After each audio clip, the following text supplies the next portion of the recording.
조인섭 변호사의 상담소.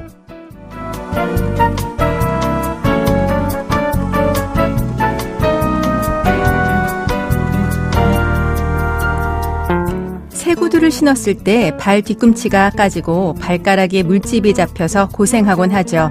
그런데 여러 번 신다 보면 어느샌가 구두는 내 발 모양에 딱 맞게 늘어나서 한결 편안해집니다.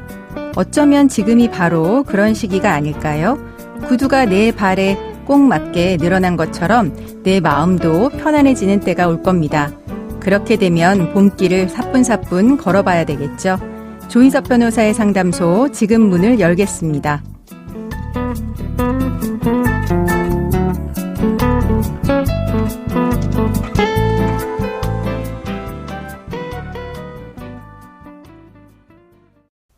당신을 위한 로하우스 조담소 임수미 변호사와 함께합니다. 안녕하세요. 안녕하세요. 법무법인 신세계로의 임수미 변호사입니다. 오늘의 고민 사연은 어떤 내용일까요? 저는 결혼 생활을 한 지 20년이 넘었고 두 딸의 엄마입니다. 저는 어렸을 때부터 찢어지게 가난했습니다. 먹고 살기 위해 안 해본 일이 없고 그러다가 친정엄마와 함께 김밥집을 열었습니다.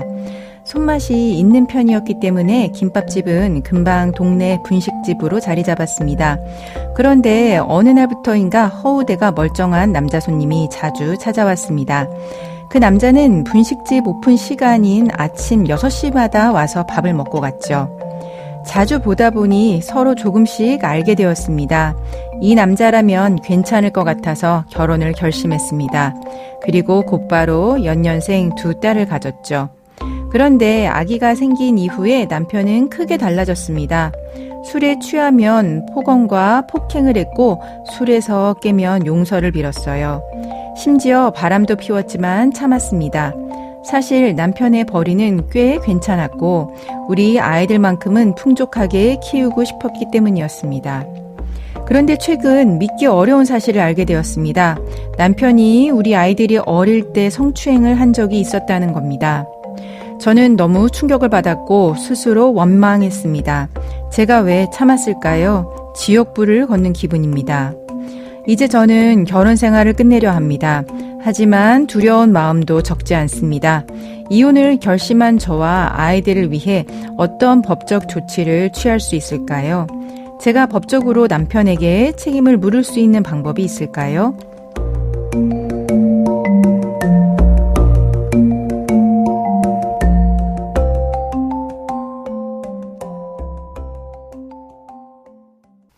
조인섭 변호사의 상담소, 오늘의 사연은 너무 충격적입니다. 사연자분의 남편은 폭력과 폭언을 하는 것도 모자라서 자녀에게 성추행을 했는데요. 청취자분들도 분노를 느끼셨을 것 같아요. 네, 정말 뉴스에서나 나올 법한 사연이었죠. 어떻게 그런 남편, 그런 아버지가 있을 수 있는지 너무 충격적입니다. 사실 이런 충격적인 상담도 종종 들어오는 편이고요. 이런 상황에서 목소리를 내기까지 정말 큰 용기가 필요하셨을 것 같습니다. 네, 그렇죠. 그러면 현재 상황에서 사연자분 우선 이혼소송 제기할 수 있을까요? 네, 당연합니다. 사연자분께서는 남편의 폭력과 성추행 사실을 알게 된 상황에서 이혼을 결심하고 있으므로 이를 이혼 사유로 제시할 수 있습니다. 네. 폭력과 자녀에 대한 성추행은 혼인관계를 지속할 수 없게 만드는 중대한 사유로 법원에서 이혼 사유로 인정될 가능성이 큽니다. 그렇죠. 네, 그러면은 사연자분이 겪은 가정폭력이나 자녀에 대한 성추행에 대해서 이혼소송 이외에 이제 취할 수 있는 다른 조치 또 있을까요? 네, 사연자분이 겪은 폭언과 폭행은 가정폭력에 해당합니다. 네. 이 경우 가정폭력 범죄처벌 등에 관한 특례법에 의거하여 법적 보호를 받을 수 있습니다. 네. 가정폭력으로 인한 피해를 입은 경우에 경찰 신고를 통해서 법원으로부터 임시조치 결정을 받거나 필요에 따라 전 남편의 접근을 금지하는 법적 명령을 받을 수 있습니다. 네.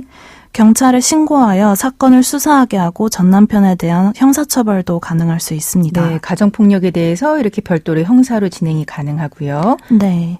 성추행에 대해서는 형사고소를 진행할 수 있고 네. 자녀들이 피해를 입은 경우에는 아동보호기관에 신고하거나 가정법원에 아동보호를 위한 조치를 요청할 수 있습니다. 네, 그렇군요. 네, 이를 통해서 전 남편의 양육권을 제한하고 자녀들의 심리적 안전을 보장할 수 있는 조치를 취할 수 있습니다. 네.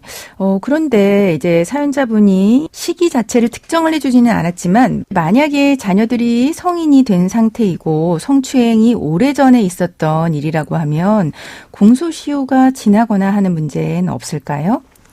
네, 우선 자녀들이 성인이 되었다면 자기 의사에 따라 법적 조치를 취할 수 있습니다. 네. 폭행에 대한 공소시효는 5년입니다.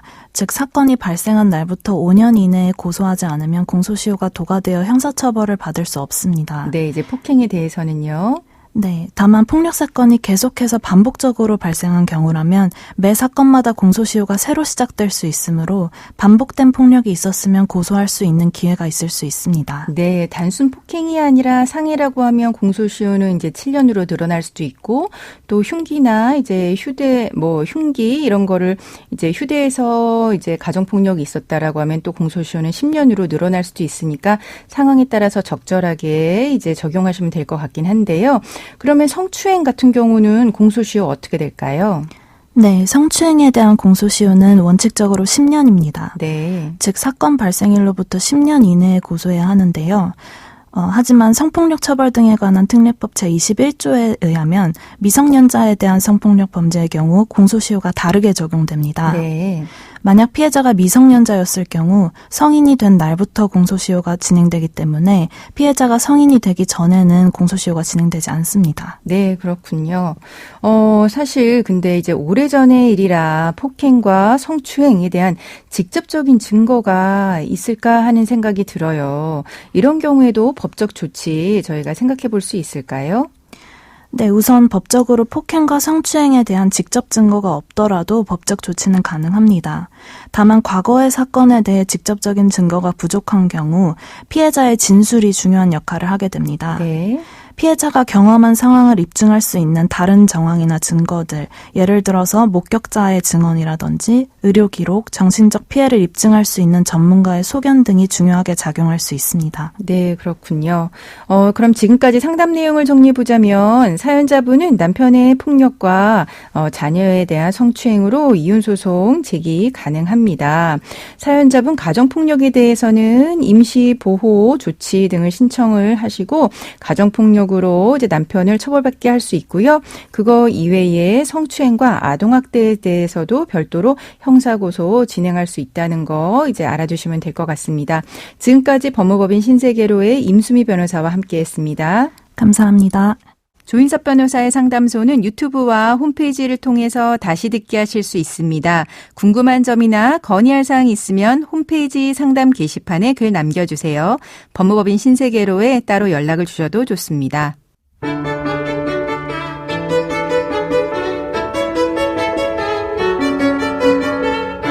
어디서도 말하지 못했던 당신의 고민. 지금 해결해드립니다. 조인섭 변호사의 상담소.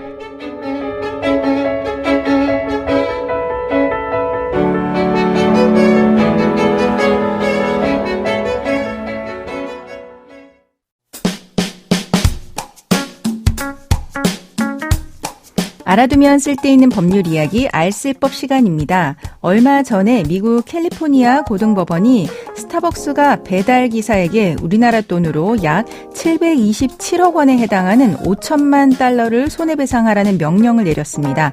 자세한 내용 살펴볼까요?